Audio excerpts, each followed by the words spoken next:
Hey princess, Hey. How are you? అసలు ఏమైపోయావు? ఎప్పటి నుంచో కలుద్దాం అనుకుంటున్నాం, ఇప్పటికి ఇలా కుదిరిందనమాట యువరాణి గారికి. అయ్యో, యువరాని కాదు ఏమీ కాదు, ఏదో పని ఒత్తిడి వల్ల అలా అయిపోయింది అంతే. Oh okay okay. Bye the way, I have something for you. Surprise! Wow, చూడు నీకోసం ఏం తెచ్చాను. సబ్యసాచి లెహంగా. దీపికా పదుకొని తన వెడ్డింగ్ లో కట్టుకుంది కదా, సేమ్ టు సేమ్ బ్రాండ్.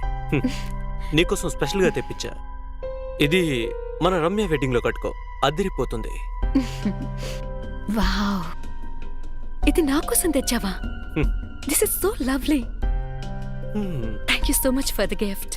వీటి గురించి థ్యాంక్ యూ ఎందుకు అఖిల? నీ ముందు ఇలాంటివి చాలా చిన్నవి. నా ఫ్రెండ్స్ నాడికి స్పెషల్ గా తెప్పించాను. జస్ట్ ఒక 20 lakhs అయింది అంతే. ఓ మై గాడ్, 20 లక్షలా? Thank you so much Gayan. ఇంకా పెళ్లిలో అందరూ నా గురించే మాట్లాడుకుంటారు. అఖిల సభ్యసాచి లెహంగాలో సెలబ్రిటీలా ఉందని. కరెక్ట్ గా చెప్పావు. నువ్వేమన్నా సెలబ్రిటీ కన్నా తక్కువ ఏంటి? అఖిల, ఈ లెహంగా డూప్లికేట్, ఒరిజినల్ కాదు.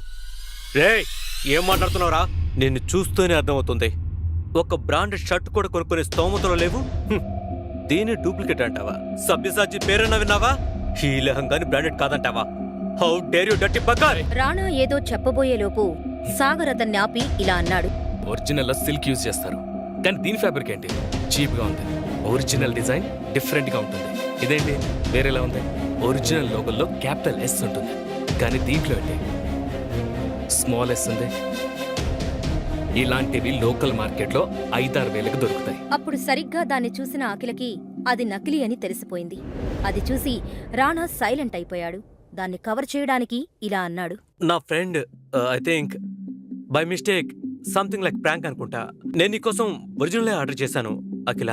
అయినా నేను నీకు డూప్లికేట్ ఎందుకు ఇస్తాను చెప్పు? I mean oh I just got a call. నేను ఇప్పుడే వెళ్ళేసిస్తా. Hello, okay okay. అరే, కొంచెం ఉంటే దొరికిపోయావంట్రా. కరెక్ట్ టైం కాల్ చేశావు. అఖిల, నేను నీకు ఇప్పటి వరకు ఎలాంటి సలహాలు ఇవ్వలేదు, కానీ ఇప్పుడు చెప్తున్నాను విను. ఈ రానగాడు నీకు డూప్లికేట్ గిఫ్ట్స్ ఇచ్చి మ్యానిపులేట్ చేయడానికి ట్రై చేస్తున్నాడు. నేను నీకు మాటిస్తున్నాను, ఏదో ఒక రోజు ఖచ్చితంగా ఒరిజినల్ బ్రాండ్ గిఫ్ట్ తీసుకొచ్చి నీకు ఇస్తాను. వాడి కోసం ఎంత కష్టమైనా సరే నేను భరిస్తాను. సాగర్ మనసులో ఉన్నదంతా అఖిల ముందుంచి తన సమాధానం కోసం కూడా ఎదురు చూడకుండా ఆ క్యాబిన్లో నుండి బయటకు విసవిసా వెళ్ళిపోయాడు. పెళ్ళైన 2.5 ఏళ్లలో మొదటిసారిగా సాగర్ నా గురించి పట్టించుకున్నట్లు అనిపిస్తుంది. రానా లాంటి వాళ్ళ నుంచి కాపాడుతున్నట్టు ఒక మంచి సెక్యూర్డ్ ఫీలింగ్. ఏంటో ఫస్ట్ టైం నాకు ఇలా అనిపిస్తుంది. సాగర్ని నా నుంచి దూరంగా ఉంచి తప్పు చేశానా? Excuse me madam.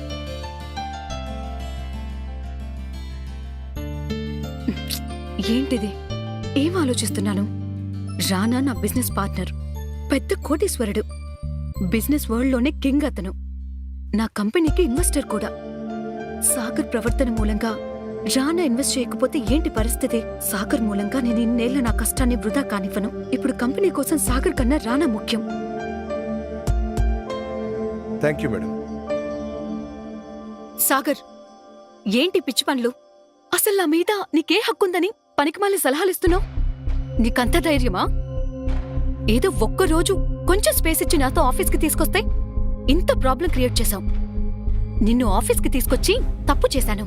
అఖిల మాటలకు సమాధానం కూడా చెప్పలేదు సాగర్.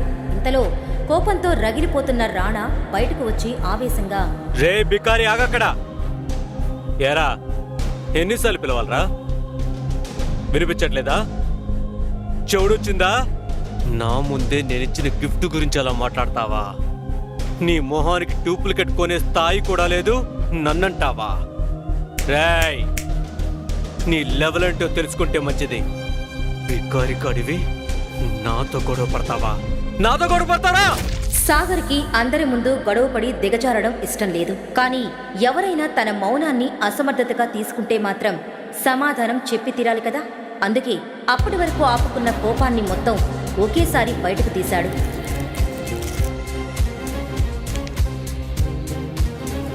మొదటిది నీ ముందు నిలబడిందో చూసావా? తను నా భార్యరా. నువ్వు తనకి ఎంత దూరంగా ఉంటే నీకంత మంచిది. రెండోది, నా భార్యకి నీలాంటి వాడి దగ్గర నుంచి గిఫ్ట్ తీసుకోవాల్సిన అవసరం లేదు. తనకి నేనే తీసుకొచ్చేస్తాను. ఇక మూడోది, ఒరిజినల్ తీసుకొచ్చే స్తోమత లేనప్పుడు మూసుకుని ఉండాలి. అర్థమైందా రాజా? ఆఫీస్ నుండి బయటకు వచ్చిన సాగర్కు మనసు ఎంతో తేలికగా అనిపించింది. ఇంతలో ఉన్నట్టుండి సాగర్ మొబైల్ రింగ్ అయింది. సాగర్ ఫోన్ లిఫ్ట్ చేశాడు. మీ కాల్ కోసం వెయిట్ చేస్తున్నాను. సార్, ఈరోజు ఒక స్పెషల్ పర్సన్తో మీకు మీటింగ్ అరేంజ్ చేశాను. అడ్రస్ మీకు వాట్సాప్ చేశాను సార్. మీరు ఒకసారి కలిస్తే బాగుంటుందని నేను అనుకుంటున్నాను. ఇది 200 కోట్ల రూపాయల డీల్ సార్. మీరు ఆ డీల్ ఫైనల్ చేసేదాకా మనం ఈ ప్రాజెక్ట్ని తీసుకోలేం సార్. నాకు ఎవ్వరిని కలవడానికి ఎటువంటి ఇబ్బంది లేదు, అర్థమైందా? కానీ మీరు నా 2 కండిషన్స్కి ఓకే చెప్తేనే. 1, సవ్యసాచి నుంచి అర్జెంటుగా నాకు ఒక లెహంగా కావాలి. దాని కాస్ట్ మినిమం ₹1,00,00,000 అయి ఉండాలి.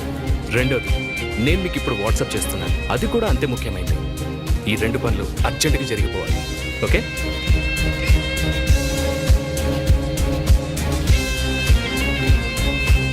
ఆటో చలో చలో. Golden pearl society. Golden pearl society సిటీలోనే కాదు, ఆ స్టేట్లోని లగ్జూరియస్ సొసైటీస్లో ఒకటి. కానీ సాగర్ ఎవరిని కలవడానికి వెళ్తున్నాడు? దాని గురించి తన దగ్గర ఎటువంటి ఇన్ఫర్మేషన్ లేదు. సాగర్ ఒక లోకల్ ఆటో ఎక్కి వాట్సాప్లో ఉన్న అడ్రస్కి వెళ్ళాడు. ఆ సొసైటీలో సిటీలోనే కాకుండా చుట్టుపక్కల సిటీలో ఉన్న ధనవంతులు ఉంటున్నారు. పెద్ద పెద్ద కోటీశ్వరులు అక్కడికి వచ్చి వెళ్తుంటారు. ఆ సొసైటీ లోపలికి ఎంటర్ అవ్వబోతూ ఉండగా తన సాదా సీదా బట్టలు, పాత చెప్పులు చూసి సెక్యూరిటీ సాగర్ని గేటు బయట ఆపేశాడు. ఏంటమ్మా లోపల దూసుకెళ్తున్నావు? నాకు లోపల పని ఉంది, లోపలికి వెళ్ళాలి, మీటింగ్ ఉంది. హలో, అబద్ధం చెప్పినా అతికినట్టుండాలి. నీ అవతారం చూసుకో ముందు. బ్యాంకు కన్న వేసే దొంగలా ఉన్నావు. తమ్ముడు, ఇది golden pearl society. I'm so proud of you Vaibhav. Forbes top richest man in ఇండియాలో ఒకటివి. అదిగాక రియల్ ఎస్టేట్ రంగంలో రారాజు అంటారు నిన్ను. ఇండియాలోనే one of the richest society golden pearl సొసైటీకి ఓనర్వి. ఈ స్టేట్లోనే పెద్ద పెద్ద బిల్డింగ్స్కి, మాల్స్కి వన్ అండ్ ఓన్లీ ఓనర్వి. ఇంత తక్కువ టైంలోనే ఈ స్థాయికి వచ్చావంటే ఒక్కొక్కసారి నాకే జెల్సీ వేస్తుందిరా. రేయ్, పెద్ద పెద్ద వాళ్ళు పెద్ద పెద్ద కార్లలో ఇక్కడికి వస్తూ ఉంటారు. మరి నువ్వు వాళ్ళ డబ్బులు దోచుకోవడానికి వెళ్తున్నావా? ఇదిగో నీలాంటి వాళ్ళని చాలా మందిని చూశాను. వెళ్ళి ఇక్కడి నుంచి వెళ్ళమ్మా. ఇంతలో ఒక కాస్ట్లీ కార్ వచ్చి అక్కడ ఆగింది. సడన్ బ్రేక్ వేయడం మూలంగా అది సరిగ్గా సాగర్ ముందుకొచ్చి ఆగింది. ఏం జరుగుతుంది ఇక్కడ? అది కూడా నా సొసైటీ గేట్ ముందు. ఇలా చేస్తే మన సొసైటీ రెప్యుటేషన్ దెబ్బతింటుందని తెలీదా? చూడండి సార్, ఈ బిక్కర్ గారు లోపలికి వెళ్ళాలని చూస్తున్నాడు. నేను ఆపుతున్నా, ఆగట్లేడు. సార్, సాగర్ సార్, మీరా? సారీ సార్, నేను మిమ్మల్ని చూసుకునే లేదు. మీరు వచ్చారని తెలిస్తే నేనే మిమ్మల్ని రిసీవ్ చేసుకోవడానికి వచ్చేవాడిని సార్.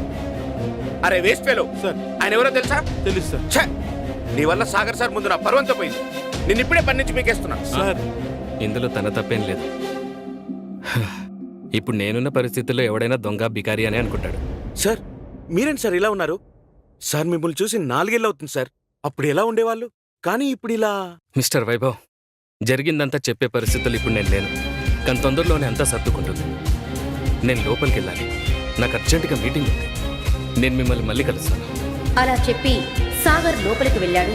వాళ్ళ ఓనర్ని అలా ఒక బికారి ముందు వంగి వంగి మాట్లాడటం చూసి సెక్యూరిటీ గార్డ్ కంగారు పడ్డాడు.